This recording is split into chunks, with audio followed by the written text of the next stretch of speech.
大家好啊！有盧法亨咧同大家講八卦象數療法啦。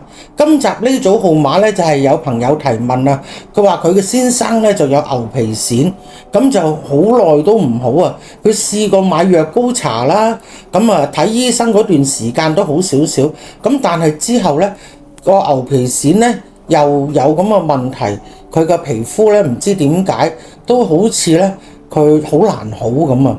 咁有見及此咧，我就揾咗呢組號碼俾佢。咁呢組號碼咧，除咗幫佢嘅牛皮癬可以咧舒緩啦，去減低佢呢個問題咧，咁仲有咧就係，如果佢嘅皮膚久唔久佢都有皮膚敏感、紅腫皮膚病咧，咁都可以用呢組號碼嘅。咁呢組號碼咧就係針對性對牛皮癬皮膚問題嘅號碼咧就係6507200。我再重複，針對牛皮癬同埋皮膚嘅問題咧，都係呢個號碼6507200。咁呢組號碼咧就係可以咧早午晚去練。咁如果大家咧如果真係有呢個牛皮癬嘅問題好困擾，或者係個範圍面積好大咧，咁希望你哋咧除咗練之外咧，咁就係可以咧用記憶手帶啦，拍落手嗰度。咁或者如果大家咧係個腳嗰度有牛皮癬嘅話咧，咁最好亦都咧係用一啲黏貼嘅。咁就將個號碼寫咗落去啦，咁黏咗喺腳嗰度瞓覺。呢組號碼咧就好見效嘅，咁亦都先後咧有2-3位朋友咧，佢嘅問題係好明顯嘅，牛皮癬好犀利嘅，咁但係佢練咗之後咧，大概係1個星期多啲啦，咁佢就係真係幫咗佢咧，去完全咧係去好返嘅。咁但係都要個零星期。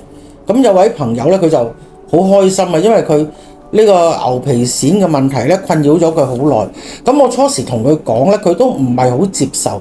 咁我呢位朋友咧，佢就話練咗呢組號碼就幫牛皮癬，跟住佢就話咁同埋做法事咧。咁我就同佢講咗啦，你試咗先啦，冇理由你自己你試都唔試，跟住就開始俾錢我使啊，係咪？我已經係幫好多朋友，因為八卦象數療法咧係幫咗好多朋友嘅。咁但係首要咧要踏出第一步咧，你哋要相信，你哋真係要認真咁樣去練，千祈唔好東張西望，或者係練3-5分鐘，練咗啦，再練咧就瞌眼瞓啦。咁其實就冇練10幾句。咁其實點會？如果你練嘅時間好短，咁又點樣會產生效果呢？咁所以如果大家咧要明白，你用任何八卦象數療法嘅號碼，你都係要靜心咁跟住咧去練，同埋就係飲一杯溫熱嘅水。我喺之前好多條片都講過㗎啦。咁你一定係要飲一杯溫熱嘅水咧，令到你嘅經絡運行。手機校靜音，關掉電視聲響，咁就千祈唔好聽音樂，因為到而家仍然都有朋友咧，就因為佢話我都會爭取時間，我會搭車嘅時候咧盡量練多啲。咁我就已經叫佢你搭車唔好練啊，因為如果你搭車練，你令到心煩氣躁。我已經講咗好多次，大家咧搭車唔好練，因為點解咧？即係你喺街嗰度咧，都係要留意所有周遭嘅環境，係咪？或者你身邊嘅係咩人啊？出街千祈唔好去分心，要留意留神。就算行街、過馬路、坐車，千祈唔好一路練八卦象數療法啦，或者突然間揼車，你完全都冇扶住。